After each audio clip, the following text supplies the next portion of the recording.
আমার শিউরি 2 নম্বর হয়তো আমার যেটা মনে হয় 700টি 800টা বুথ হবে, তার মধ্যে হয়তো 40-42টা হিন্দু বুথ আছে, সেখানেও প্রত্যেকটা বুথে লিড করেছে। এই হচ্ছে নুরুলদা, এই হচ্ছে আপনার কাজল শেখ। আমাদেরকেও আগামী দিনে ঠিক সেইভাবেই কিন্তু সংগঠিত হতে হবে। জেলাতে এমন কিছু আমরা নেতা দেখছি যাদের অবস্থা কিন্তু খুব একটা ভালো নয়।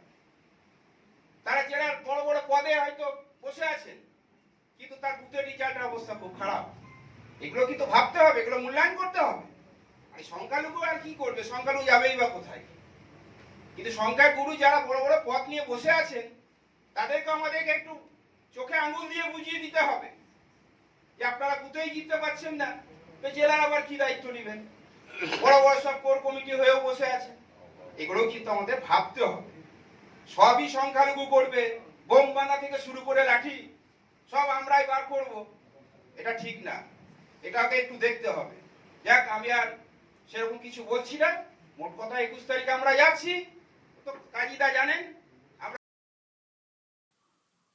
সত্যিই তো আমরা সব করব, বম বাঁধা থেকে লাঠি সব আমরা করব, আর সব ওনারা পদ নিয়ে বসে থাকবেন। এটা তো হবে না, এটা তো হবে না। একেবারে সঠিক একটা প্রশ্ন তুলেছেন এই নেতা। দর্শক, ইনার যার নাম জানতে পারছি, শেখ ইউনিস।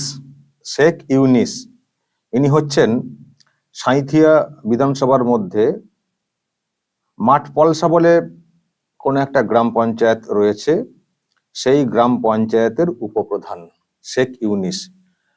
উনি এই 21-এর যে প্রোগ্রাম 21শে জুলাইয়ের, তার একটা প্রস্তুতি সভাতে বক্তব্য রাখছিলেন। তো রাখতে গিয়ে এইসব কথা বলেছেন যে এই হচ্ছেন নুরুলদা, এই হচ্ছেন কাজল শেখ, যে মুসলিম যে বুথ সে তো হয়েইছে, লিড তো হয়েইছে, হিন্দু বুথেও লিড হয়েছে। এই হচ্ছেন কাজল শেখ, এই হচ্ছেন নুরুলদা। আর যারা রয়েছেন জেলাতে অনেকে, তারা তাদের নিজেদের বুথে জিততে পারেননি। তো তারা কি করছেন, তাদেরকেও তো সেটা, তাদের বিষয়টাকেও তো মূল্যায়ন করতে হবে। সংখ্যালঘুদের আর কোথাও যাওয়ার জায়গা নেই না, কি বললেন? তো তো সব করবে সংখ্যালঘুরা, একেবারে বম বাঁধবে, মানে বম বাঁধা থেকে লাঠি সব সংখ্যালঘুরা করবে, আর ওনারা পদটাকে নিয়ে এনজয় করবেন, এটাই আর কি বলার চেষ্টা হয়েছে। এটা তো হতে পারে না, এটাও ভাবতে হবে বলে তারপরে আবার 21শে জুলাই যাওয়ার কথা কি সব বললেন। তো দর্শক, তাহলে এখান থেকে কি উঠে এলো? তার মানে এই দল তৃণমূল কংগ্রেস, তারা বম বাঁধে, বম মারে বা লাঠি সোটা এইসব নিয়ে বের হয়। আর এই যে ভোটের যে রেজাল্ট, তার মানে সেখানে এই বোম লাঠি এইসবের একটা ইফেক্ট আছে, যে রেজাল্ট হয়েছে। আর তার মানে সংখ্যালঘুদেরকে এই কাজেই ব্যবহার করা হয়, বম বাঁধা লাঠি সোটা নিয়ে বের হওয়া, এদেরকে ওই ওই আর কি হাতিয়ার হিসেবে ব্যবহার করা হয়। আর কি বুঝলাম, দুধেল গাই, এদেরকে ব্যবহার করা হবে। আর ওইদিকে পদ নিয়ে যারা সংখ্যাগুরু, তারা সেখানে বসে থাকবেন, নিজের বুথে জেতানোর ক্ষমতা নেই, তবুও তারা পদটাকে এনজয় করবেন। তার মানে আমরা কাজ করব, ওনারা ভোগ করবেন। মানে এটা একটা খেদ বা ক্ষোভের জায়গা, সেটাও কিন্তু প্রকাশ পেল। মানে অনেকগুলো বিষয় উঠে এলো, যে তার মানে তৃণমূল কংগ্রেস বম বাঁধে লাঠিসোঁটা নিয়ে বের হয়।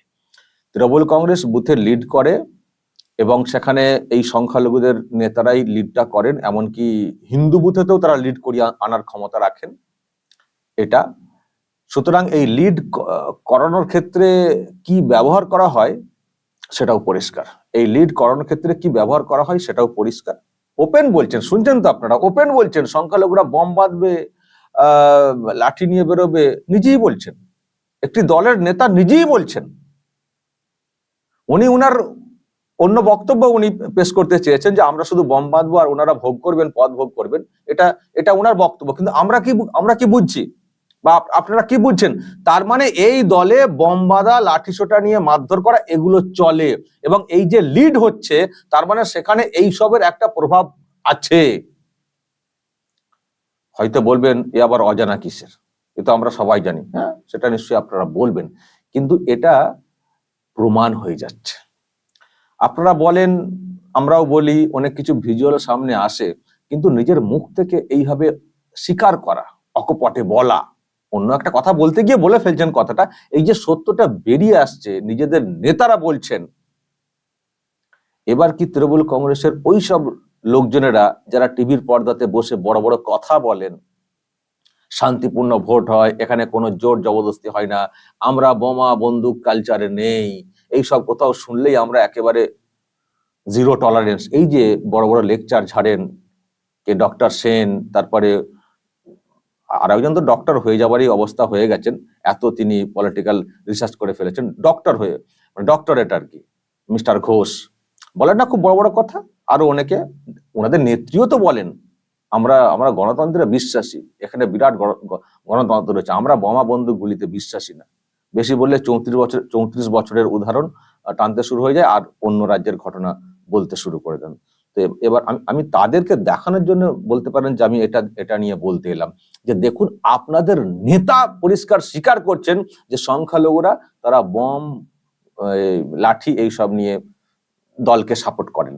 নেতা নিজে বলছেন, এবং তার একটা আলাদা ক্ষোভের জায়গা আছে, সেটা তো আছেই, যে আমরা বম বাঁধবো কিন্তু পদ ভোগ করবেন অন্যরা, এটা মূল্যায়ন করতে হবে, সেটা অন্য ক্ষেত, সেটা আপনাদের দলের অভ্যন্তরীণ ব্যাপার। কিন্তু এটুকু প্রমাণ হয়ে যাচ্ছে যে তার মানে আপনার লোকজনেরা বোমা বন্দুক বা এই বোমা লাঠি এইসব নিয়ে দলের উন্নতি ঘটানোর চেষ্টা করেন, বা এটা হয়, এটা তো প্রমাণ হচ্ছে কোথাও। স্বীকারোক্তি, এটা বিরোধী বিজেপি বা সিপিএম বা অন্য কারো বক্তব্য না, এটা কোনো মিডিয়ার কোনো রটনা, ওইসব না যেটা আপনি বলেন বাংলাকে বদনাম করার চেষ্টা হচ্ছে, বাংলার এরকম কালচার নেই, আমাদের দল এই কাজ করে না। যে কথাটা আপনারা জোর দিয়ে বলেন, সেই কথা দেখুন কিভাবে ভুল প্রমাণিত হচ্ছে আপনাদের একজন নেতার কথাতে।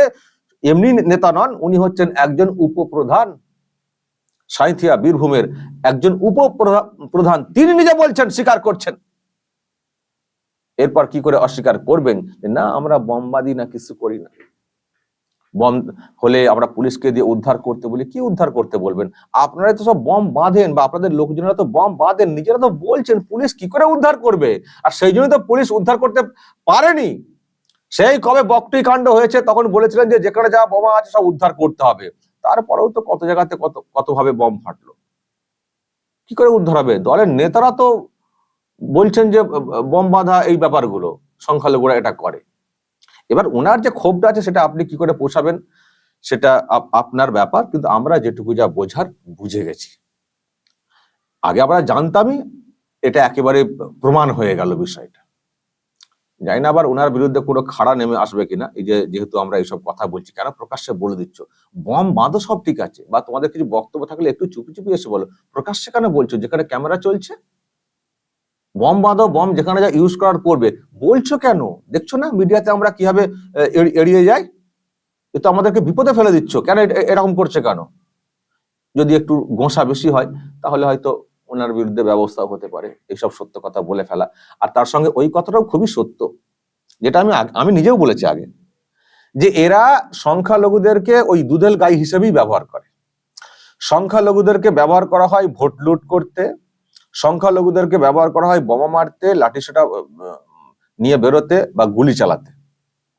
নিচে বুথে তোমরা মারামারি করে ফেলো, ফাটাফাটি করে ফেলো, যা পারো করো, কিচ্ছু বলবো না, করে টোরে তোমরা সব আমাদেরকে উদ্ধার করে দাও, আমরা 14 তলাতে একেবারে ঠ্যাং দোলাবো ঠান্ডা ঘরে বসে। এ তো এদের ব্যাপার। আমি তো আগেও বলেছি যে এই দলটা যে বারবার ক্ষমতায় ফিরে আসছে, কাদের জন্য ফিরে আসছে এটা তো অস্বীকার করার তো কোনো জায়গা নেই। সংখ্যালঘুদের ভোটের জন্য ফিরে আসছে। সংখ্যালঘুদের একচেটিয়া ভোটটা যদি না পড়তো, এই সরকার কখনো ফিরে আসতে পারতো না। কিন্তু অবশ্যই ওনাদের যে দাবিটা একেবারে অমূলক তো দাবি না। আমি এটা কিন্তু অন্য অ্যাঙ্গেলে কথা বলছি, বোমা গুলি ওই পাটটা যাবার আগে বলে দিয়েছি, আমি দাবি জায়গাটা বলছি। আমি সংখ্যালঘুদেরকে বোঝানোর জন্য কথাটা বলছি, যে এই যে কথাটা যে সংখ্যালঘুদেরকে ইউজ করা হচ্ছে, ভোটটা আদায় করে নেওয়া হচ্ছে, ক্ষমতায় তারা চলে আসছেন, কিন্তু যেই তারা ক্ষমতায় চলে আসছেন ব্যাস আর সংখ্যালঘুদের দিকে তারা তাকাচ্ছেনই না। সত্যি কোনো পদ সেই অর্থে দেওয়া হয় না। এই যে এত বড় মন্ত্রিসভা, বলুন তো কজন মন্ত্রীকে রাখা হয়েছে, আর কত পার্সেন্টেজ ভোট সংখ্যালঘুদের তরফ থেকে পেয়েছে এই দলটা, যার জন্য তারা ক্ষমতাতে ফিরে আসতে পেরেছে? অর্ধেকের বেশি ভোট, যা ভোট পেয়েছে তৃণমূল কংগ্রেস তার অর্ধেকের বেশি ভোট পেয়েছে কিন্তু সংখ্যালঘুদের কাছ থেকে। আর মন্ত্রিসভাটা দেখুন তো কতজন সংখ্যালঘুকে ওখানে বসানো হয়েছে, দলের সাংগঠনিক পদগুলো দেখুন তো কতজন সংখ্যালঘুকে ওখানে বসানো হয়েছে। হয় না, এই জন্যই হয় না, এরও একটা ফান্ডা আছে। কেন হয় না? এই জন্যই হয় না, শাসক মনে করে সংখ্যালঘুদের ভোট আদায় করতে গেলে ওদেরকে পদ দিতে হবে না, ওরা এমনি ভয়ে কাঁপে, দেশ ছেড়ে চলে যেতে হবে, ওদেরকে শুধু একটু করে জুজু দেখিয়ে দিতে হবে, একটু করে ভোট এলেই ভয় দেখিয়ে দিতে হবে। বিজেপির কোন একটা ইস্যুকে বড় করে বলে ওদেরকে ভয় ধরিয়ে দিতে হবে যে আমরা না থাকলে এনআরসি এসে যাবে, সিএ তো হয়ে গেছে, তার এখন তো কিছু আমরা নেগেটিভ কিছু দেখতে পাচ্ছি না।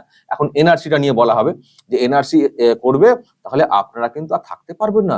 বলুন তো মা বোনেরা, আমার নুরুন্নিসা, আবার দেখবেন নামগুলো বেশ কয়েকটা মুখস্থ করে ফেলেছেন, নুরুন্নিসা, তারপরে রোকিয়া, এসব কি নাম নাম বলেছেন না, বেশ নামগুলো মুখস্থ করে ফেলেন। মায়েরা বলুন তো কি হবে, কি করে আমরা যে একসঙ্গে আছি, কি করে থাকবেন, কি করে থাকবো, নিজেরটাকে জুড়িয়ে বলবেন, বলে একটা সেন্টিমেন্ট তৈরি করবেন, একটা ভয় দেখানো শুরু হয়ে যাবে।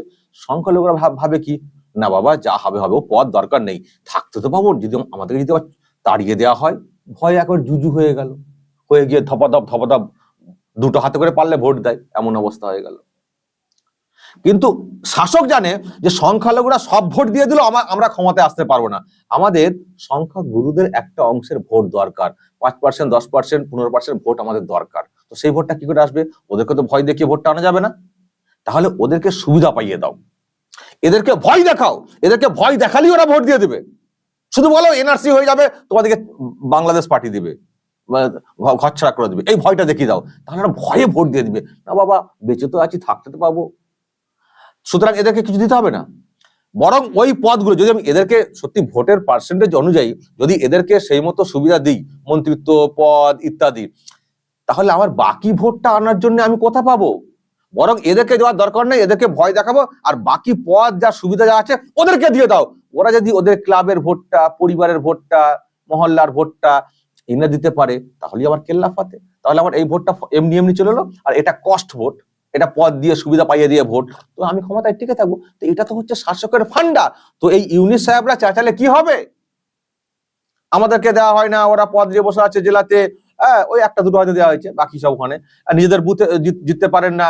এই যে এত কাতরাচ্ছেন ইউনিস সাহেবরা, এইসব কাতরে কিছু হবে না, কারণ সব মুসলিমরা ভোট দিলে তো হবে না, একটা অংশের ভোটতে লাগবে সংখ্যা গুরুদের তরফ থেকে, তাদেরকে তো পোষাতে হবে, তাতে এমনি এমনি আপনাদের মতো ভয় পেয়ে ভোটটা দেবেন না তো।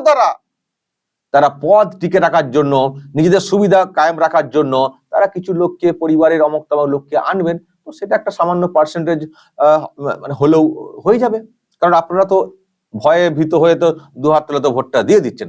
ফলে যতই কাতরান, যতই বোমা বাঁধুন, যতই লাঠিসোঁটা নিয়ে বেরিয়ে দিদিকে বাঁচানোর চেষ্টা করুন, ওই আপনারা আপনাদের আতঙ্কের বশে হয়তো এটা করে তৃণমূল কংগ্রেসকে বারবার জিতিয়ে আনতে পারেন, কিন্তু এটা ভাববার কোনো কারণ নেই যে আপনাদের বা এই যে কমিউনিটি তার বিরাট উন্নতি করবেন দিদিমণি, কোনোদিনই করবেন না, করতে পারবেন না, কারণ আপনাদেরকে ভাগ বেশি দিতে গেলে ওইদিকে ভাগ কম পড়ে যাবে, তাহলে ভোট আসবে না, গদি উল্টে যাবে। এত পরিষ্কার সিম্পল অঙ্ক, সিম্পল অঙ্ক। সুতরাং এসব আতখাই করে কিছু লাভ নেই। এই যে বরং এই যে আপনি প্রকাশ্যে বলেছেন, এর জন্য আপনারা আবার চাকরি উপপ্রধান যে আছেন এটা না আবার চলে যায়, যে বেশি বড় বড় কথা বলছে রে শেখ ইউনিস, ওকে হটিয়ে দে, এই না হয়ে যায় বিষয়টা। কারণ আপনার ওই একটা মন্তব্যে কিছু হবে না। এই সংখ্যালঘুদেরকে কিভাবে কবজা করতে হয় দিদিমণি খুব ভালো করে জেনে গেছেন, দিদিমণি খুব ভালো করে জেনে গেছেন এদেরকে কিভাবে কবজা করতে হবে। যেহেতু এখানে বিরোধী হচ্ছে বিজেপি, অন্য কে হলে হয়তো এই অস্ত্র অতটা কার্যকরী হতো না। তো দর্শক, এই হচ্ছে ব্যাপার।